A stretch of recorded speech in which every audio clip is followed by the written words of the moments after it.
اللهم صل وسلم وبارك على سيدنا محمد وعلى آله وأصحابه أجمعين. ازيكم يا أحلى متابعين وأحلى اخوات في الدنيا؟ يا رب تكونوا بخير وبصحة وعافية وسلامة. يا صباح الفل أو يا مساء الخير على حسب التوقيت اللي انتوا بتشوفوني منه. لو انت بقى أول مرة تشوفيني، أنا علا بدوي، ودي قناتي على اليوتيوب مطبخ علا بدوي بالعربي أو بالإنجليش علا بدوي. في كل الحالات يسعدني ويشرفني لو أول مرة تشوفيني ان انت تشتركي في القناة وتفعلي زر الجرس عشان يوصلك كل جديد. وتعالوا بينا بقى نعمل كده الورق العنب الجبار ده بالفراخ. زي ما انتوا عارفين، انا الفيديو اللي فات عملنا الورق العنب باللحمة، وبما ان ده موسم ورق العنب فيه رخيص، فنستغل بقى ان احنا نعمل بيه وصفات كده حلوة، ونخزن كمان حبة حلوين علشان لما يكون بقى مش موجود في السوق نقدر ان احنا نعمله. انا بقى من عشاق ورق العنب، فالفيديو اللي فات عملناه باللحمه. لو انتوا مشفتوش الفيديو هسيبهولكوا في صندوق الوصف، او تقدروا ترجعوا له، او هسيبهولكوا في التعليق، اول تعليق مثبت ان شاء الله. ولو انتوا شفتوا الفيديو اكتبوا لي رايكم ايه فيه. وقلت بقى ايه، بما ان احنا عملنا اللي باللحمه فنعمل بالفراخ. فكان عندي 3 اوراق كده زي ما انتوا شايفين، اوراق فراخ طبعا كانوا متنضفين وكل حاجة، بس انا كنت عايزة اشيل منه العظم، فبدأت ان انا اخلي العظم من الوراك. انت تقدري لو الموضوع صعب عليكي تشتري من عند الراجل بتاع الفراخ وراك مخلية، او تقدري تخليهم كده زي ما انا بخليهم بمنتهى السهولة. بنشيل الاول العظمة اللي فوق دي، وبعدين بنشيل اللحم من حوالين العظمتين اللي هما الرجل اللي في الدبوس واللي في الصفحة اللي فوق، وبعدين نبدأ بقى نكحت كده بالسكينة اللحم بحيث ان هو يطلع بمنتهى السهولة من العظمتين. بس اهم حاجة تكون السكينة بتاعتك حامية علشان ما تقطعش في اللحم وتبهدله. فانا كنت بوريكم كده بس ايه يعني ازاي كنت بخلي الوراك من العظم. ولو انتوا الموضوع زي ما بقولكوا كده صعب عليكم، تقدروا ان انتوا تشتروها من عند الراجل بتاع الفراخ وراك مخلية عادي جدا، وممكن برضو تعملوها بصدور يعني اللي انتوا بتحبوه. بس بما ان احنا بناكل وراك ما بناكلش صدور، عملت بالوراك يعني.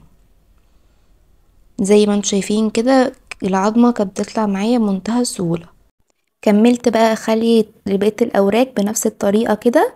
وعايزة اقول لكم الغدا بتاعنا النهاردة ده ممكن تعمليه لو عندك عزومة محتارة. تعملي اكل ايه؟ طلعي ورق العنب اللي عندك او حتى اشتري ورق عنب، واعملي طبق الورق العنب اللي احنا عملناه النهاردة مع شوية ملوخية زي اللي احنا نعملهم النهاردة وشوربة. واعملي بقى جنبيه مثلا كفتة او جلاش، وهيبقى عندك احسن سفرة. وبصي كل قرايبك او اهلك او المعزومين عندك عامة هيدعولك وهيشكروكي وهيقولك ايه الاكل الجامد ده.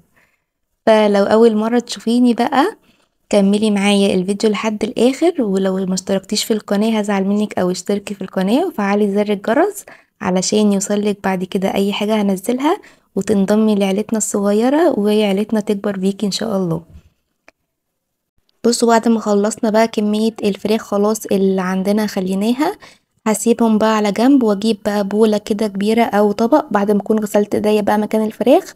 وهجيب بقى في البولة دي احط شوية فلفل اسود، وعليهم كده شوية روزماري يبقى اطحنهم بايديا كده، او لو عندك روزماري مطحون يفضل. وعايزين نحط عليهم برضو بابريكا وبهارات مشكلة، ونص معلقة صغيرة كده من الكاري، وعليهم كمان كزبرة ناشفة برضو نص معلقة صغيرة. وهنحط بقى يعني سنة كده توم باودر، ومعلقة صغيرة من البصل البودر، ورشة صغيرة قوي من الشطة، وحبة صغيرين قوي من الملح. والبطل بتاعنا بقى بتاع النهاردة الدبس الرمان، وحطيت برضو زعتر وورق لورا. وزي ما بقولكوا بقى البطل بتاعنا الدبس الرمان. وعصرت بقى ليمونة، نص ليمونة كده عشان الكمية اللي عندي كانت قليلة. فلو عندك بقى كمية كبيرة هتزودي من البهارات ومن التتبيلة بتاعتك. زي ما انتم شايفين بقى بدأت ان انا اقلب التتبيلة بتاعتي مع بعضها كده. وكان عندي معجون الطماطم، خدت منه معلقة صغيرة كده برضو على التتبيلة بتاعتي، وهقلب بقى الكلام ده كله كده مع بعضه، وانزل بقى بالفراخ بتاعتي كده اشربها من كل ناحية من التتبيلة دي. ممكن بقى تبيتي عندك الفراخ دي في التتبيلة دي ليلة كاملة، او اقل حاجة 3 ساعات. فانا اول حاجة عملتها زي ما انتم شايفين كده ان انا خليت الفراخ وتبلتها وهغطيها واحطها في التلاجة. نغسل بقى ايدينا ونيجي على الحلة الجميلة دي نحط فيها معلقة سمنة، وعلى نار عالية هناخد حتت اللي هي الصفحة اللي كانت فوق، اللي هي العظمة اللي فوق بتاعت صفحة الورك، بيكون فيها برضو فراخ. فانا كنت عايزة اعمل شوربة، فبعد ما خليت الوراك بتاعتي خدت بقى الحتة اللي فوق دي كان فيها برضو لحمة، كان فيها فراخ، فخدتها زي ما هي كده وحطيتها في السمنة، وبدأت ان انا يعني اشوحها في السمنة كويس قوي عشان عايزينها تاخد صدمة. ولو نزلت شوية مية ما تحطوش مية الشوربة غير لما المية اللي في الحلة تروح تماما. يعني بصوا انا نزلت بالفراخ وبدأت ان انا اديها صدمة وسبتها على النار لحد ما خدت لون. يعني مش اول ما نزلتها حطيت المية، لا، انا سبتها في السمنة حبة حلوين لحد ما غيرت لونها من كل النواحي وخدت كده صدمة من كل حتة. والحلة بتاعتي فيها سمنة مفيهاش مية. ونزلت بقى ببصلاية وطماطماية وشوية ورق لورا وحبهان وفلفل اسود وملح. بس كده، هي دي الشوربة بتاعتنا النهاردة. وعايزة اقول لكم هتاخدوا احلى شوربة من مفيش، يعني المكونات البسيطة ديت هتطلع لك احلى شوربة. كنت بقى سايبة مية في الكتل تغلي، واول ما الحلة بتاعتي يبقى فيها بس سمنة زي ما انتم شايفين كده، مفيهاش اي مية خالص. بعد ما اشوف السمنه كده طلعت وظهرت كده، انزل بقى بالميه المغليه بتاعتي على الكلام ده كله كده، واقلب كله مع بعضه كده واغطيها بقى واطي النار واسيبها تعيش مع نفسها كده اكننا بنسلق فراخ عادي جدا. وعايزه اقول لكم هتطلع لكم احلى شوربه ممكن تاكلوها في حياتكم. هسيب بقى دي على جنب كده، وكنت حطيت بقى حله تانية كبيره كده فيها ميه بتغلي علشان نسلق ورق العنب بتاعنا. بعد ما المية بتاعتي غليت نزلت بقى زي ما انتم شايفين كده بحبة زيت محترمين، زيت نباتي، وعليهم شوية كمون، وهنزل بالورق العنب بتاعي علشان يتسلق زي ما هو كده بقى بربطته بكل حاجة. هنزل بيه في المية، واول ما يغير لونه وياخد بقى اللون اللي هو اللي احنا يعني الاخضر ده يتحول بقى للون الاخضر اللي هو التاني ده بتاع السلق زي ما انتم شايفين كده، هبدأ بقى اطلعه على المصفى اللي انا حطاه تحتها طبق ديت علشان يهدى بقى على جنب كده عقبال ما نعمل التغذية بتاعة المحشي علشان نحشي ورق العنب بتاعنا. زي ما انتم شايفين كده ان انا غطسه كده في المية علشان كله يتسلق ويغير لونه كده زي ما انتم شايفين.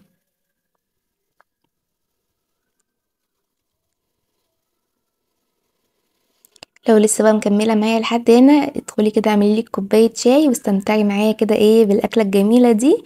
وما تنسيش بقى تعملي لايك وقولي لي رايك ايه بقى في التعليقات.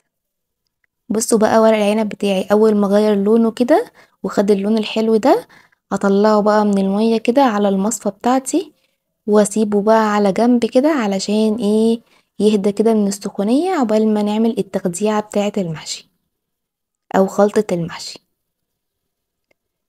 هرمي بقى المية دي خلاص كده في الحوض وهغسل نفس الحلة وارجعها تاني على النار عشان هنعمل فيها التغذية. شوية بقى سمنة كده محترمين زي ما انتم شايفين كده، هنزل بيهم على الحلة وهجيب بقى 3 بصلات كده. البصل الجديد اللي طالع كله احجامه مش كبيرة، احجامه صغيرة، فانا استخدمت 3 بصلات كده، يعني زي ما انتم شايفين كده حجمهم ما بين الصغير والكبير والوسط. وعلى ايدي بقى كده، وهبدأ ان انا اعملها مربعات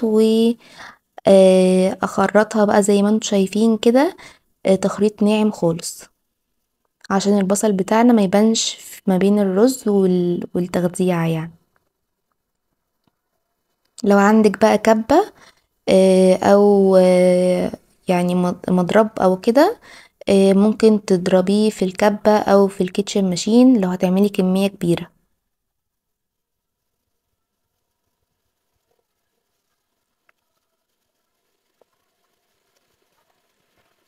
زي ما انتم شايفين كده ان انا بقى اخرط كل البصل اللي عندي. هما 3 بصلات، زي ما انتم شايفين كده حجمهم يعني ما بين الصغير والوسط. قطعته بقى مكعبات كده صغيرة زي ما انتم شايفين كده. وكل ده والنار بقى شغالة كده مع السمنة، علشان يعني عايزين البصلاية بتاعتنا تاخد لون ذهبي حلو كده.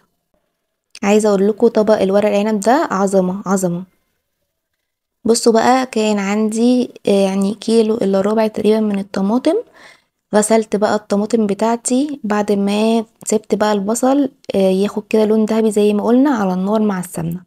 جبت بقى الطماطم بتاعتي غسلتها، وبدأت بقى ان انا اقطعها واشيل اللي هو الحتة الخضرة دي، واحط في الخلاط بتاعي، وزودت عليه شوية مية صغيرين كده، وشغلت الخلاط بتاعي بقى عشان دي تبقى الصلصة اللي احنا هنستخدمها للتخديعة. بصوا بقى البصل بتاعي كان لسه ما خدش اللون كده حلو، فبدأت ان انا اقلبه كده علشان ما يتلسعش من حتة وتبقى حتة بيضة وحتة ذهبي، لا يبقى كله كده نفس اللون. زي ما انتوا شايفين بقى كده اهو، بدأ ياخد اللون الحلو الذهبي ده. وهجيب بقى معلقة كبيرة من معجون الطماطم، وهنزل بيها على البصلاية بتاعتي، واقلب بقى كله مع بعضه كده. المعجون الطماطم لما بتحطوه مع البصلاية الاول كده وتديله تشويحة كده، بيدي للصلصة بتاعتك لون حلو قوي. ونزلت بقى بالطماطم اللي احنا ضربناها في الخلاط، وسققت كده الشفشق بتاع الخلاط بشوية مية، ونزلت بكل الصلصة اللي كانت عندي. عايزة اقول لكم بقى ان اليومين دول كده الطماطم رخيصة في السوق، وال برضو الملوخية والورق العنب، فتقدروا بقى تجيبوا كمية وتفرزوهم عندكم في الفريزر.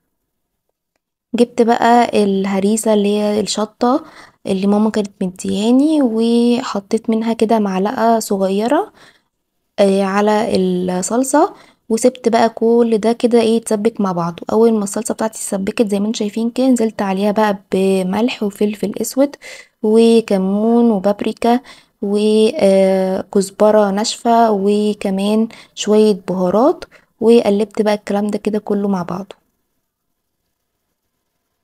وكنت غاسلة بقى الرز ومصفياه كويس. هنزل بقى بالرز على الصلصة، واقلب بقى كله مع بعضه. وكنت حاسة ان الصلصة بتاعتي مصلصة شوية، يعني فيها برضو لسه مية او مصلصة يعني، لسه برضو فيها سوائل. فسبتها بقى مع الرز كده لحد ما مبقاش في اي نوع من السوائل خالص. وبعدين هنزل بقى بالخضرة بتاعتي، كنت مفرزاها عندي في الفريزر، فطلعتها على طول من الفريزر ونزلت بيها على الرز بالصلصة بتاعتي. وعايزة اقول لكم شوية تغذية محشي خطيرة، يعني ريحتها كانت جايبة لحد اخر الشارع. زي ما انتم شايفين كده لونها حلو قوي فاتح، وريحتها فظيعة، واهم من كل ده طعمها كان خطير. سيبك بقى من صوت الاسانسير اللي طالع نازل عمال يعمل صوت دوشه ده، وركزوا بقى معايا في العظمه اللي احنا بنعملها دي. بدأت بقى ان انا افضي التخديعه بتاعتي كده في طبق علشان ما تبقاش سخنه وانا بعمل المحشي. وزي ما انتم شايفين كده تحفه، لونها فظيع وكلها رهيبه. ورق العنب بتاعي بقى كان هدي خلاص، بدأت ان انا بقى اجيب كده معلقة صغيرة، وزي ما انتم شايفين كده على ايدي بحط شوية رز صغيرين قوي وبعملهم صف كده، وببدأ ان انا الف ورق العنب بتاعي بنفس الطريقة زي ما قلتلكوا الفيديو اللي فات بتاع ورق العنب باللحمة. بنجيب الطرفين اللي فوق على جوه والجناب برضو لجوه، وبعدين بنلفه رول كده على بعضه، وانتوا بتلفوا تتكوا عليه شوية بس مش قوي علشان ما يبوظش من بعضه، لا يعني تلفوا كده يبقى محكم كده وما يفتحش منكوا في السوا. لفوه بقى على ايديكوا او على الصينية الطريقة اللي انتوا بتحبوها واللي انتوا متعودين عليها والاسهل بالنسبة لكم.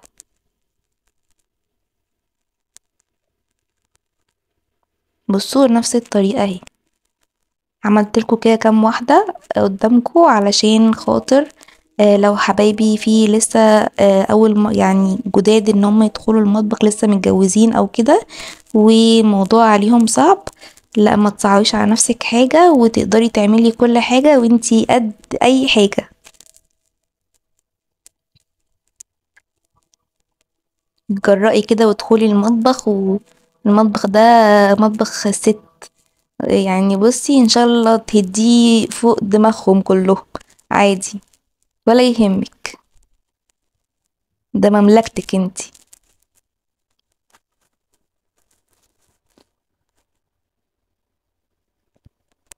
بصوا حتى الورقة الصغيرة اهي حطيت شوية رز على قدها صغيرين قوي نونو كده، وبرضو بنفس الطريقة بلفه بنفس الطريقة بمنتهى السهولة. لو اول مرة بالنسبة لك صعب، تاني مرة هيبقى اسهل، تالت مرة هيبقى اسهل لحد ما تبقي ايه استاذة فيه. ولو بتحبي بقى ورق العنب زي كده بصي هيبقى على قلبك زي العسل.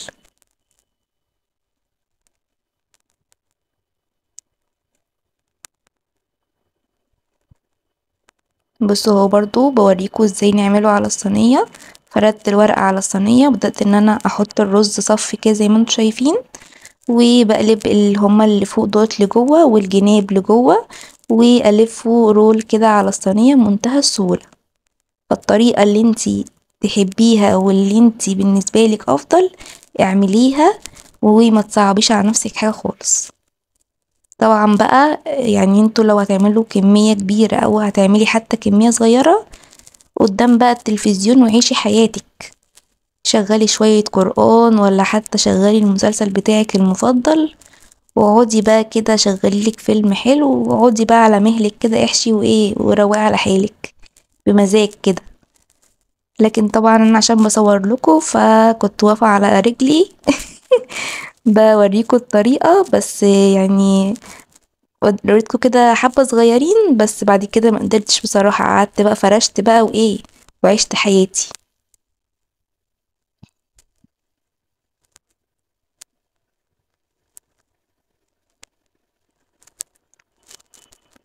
بصوا بقى عملت كمية كده حلوة قدامكم اهو، والباقي بقى زي ما قلتلكوا كده شغلت بقى المسلسل التركي بتاعي وقعدت بقى ايه عشت حياتي بيهم. انت لسه ما عملتيش لايك صح؟ انا شايفاكي والله لسه ما عملتيش لايك، انزلي بسرعة اعملي لايك، ولو ما اشتركتيش في القناة ازعل منك قوي والله. اعملي لايك واشتركي في القناة وفعلي زر الجرس عشان بعد كده لاي فيديو انزله تشوفيه وتبقي كده إيه اختي وحبيبتي، وتبقي متابعيني كده اللي على طول مدايمين معايا، وان على طول نبقى كده ايه على تواصل ومداومة مع بعض. بصوا بقى اهو، اقفلوا عينيكوا فتحوا، خلصت كمية المحشي كلها. حد يعرف انا كنت فين كنت بعمل ايه؟ تعالوا بقى نعمل ورق العنب بتاعنا. بصوا بقى حلة الجرانيت اللي احنا هنعمل فيها المحشي، يعني اللي احنا هنسوي فيها المحشي، جبتها حطيت فيها معلقة كبيرة من السمنة، وهجيب بقى الفراخ بتاعتي بعد ما قعدت 3 ساعات في التلاجة وخدت بقى من التتبيلة واتشربت كده من التتبيلة وبقت ايه عسل، وبقت ريحتها بصوا مفحفحة كده من قبل حتى ما تنزل على النار. هجيبها بقى وعلى الناحية اللي فيها الجلد بعد ما السمنة بتاعتي تكون سخنت اديها بقى صدمة كده حلوة على الوش اللي هو اللي فيه الجلد، واسيبها بقى كده لحد ما بصوا هتنزل التتبيلة بتاعتها. هتنزل كده زي ميه بتتبيله كده، وبعد كده هتشرب كل الكلام ده وهيبقى فيه سمنه بس. وما تقلبوش الفراخ بتاعتكم غير لما تاخد وش كده احمر من الجنب اللي هو عليه الجلد، زي ما انتم شايفين كده الناحيه اللي عليها الجلد خدت لون احمر كده حلو، وده بسبب ان احنا حاطين اللي هو الدبس الرمان والصلصه، هما اللي عملوا اللون ده.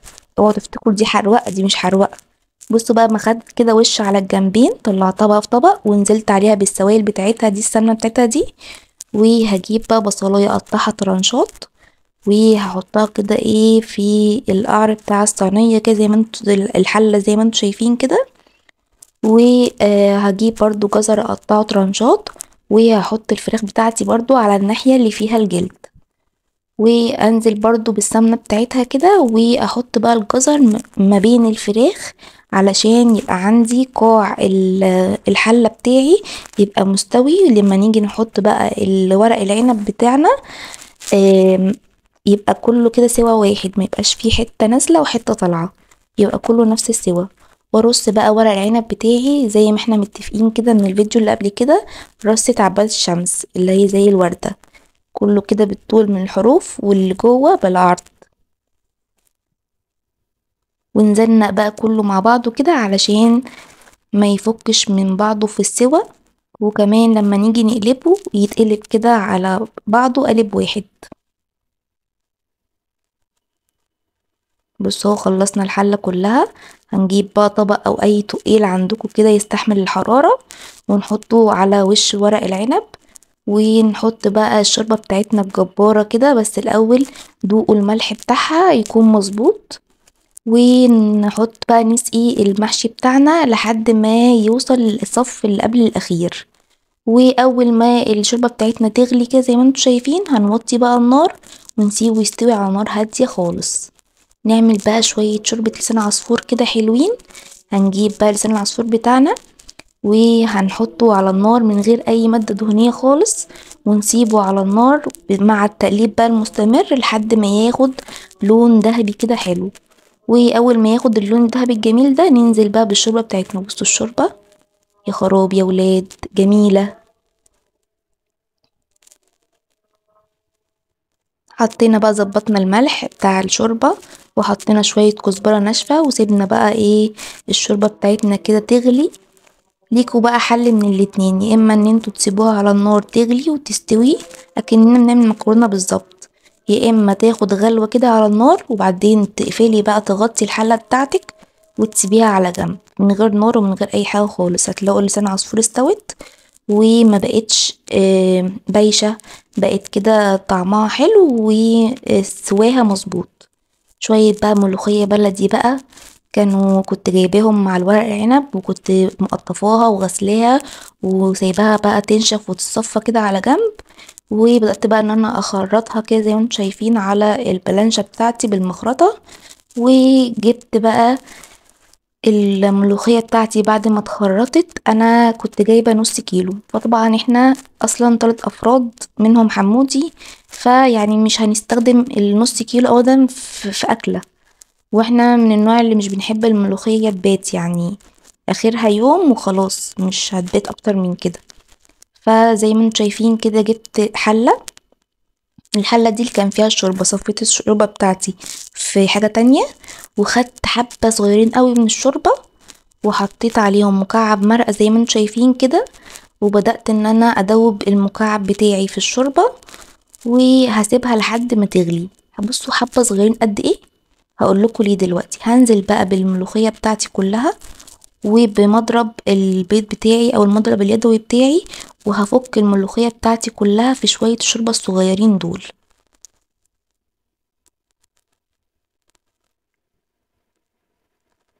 بصوا اهو بالمضرب هفك بقى ايه كل الملوخية بتاعتي كده.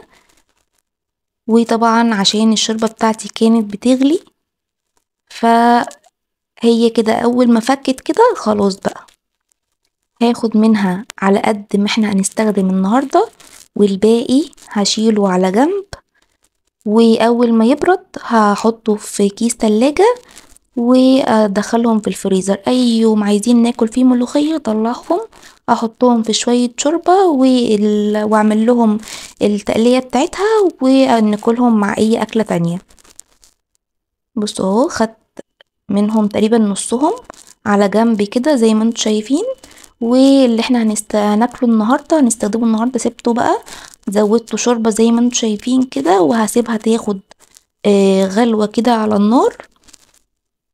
واول ما تاخد غلوة بصي لا طلعت ريم ولا اي حاجة، ولونها ما شاء الله اخضر حلو، ولا فصلت ولا سقطت ولا اي حاجة من الكلام ده، زي الفل.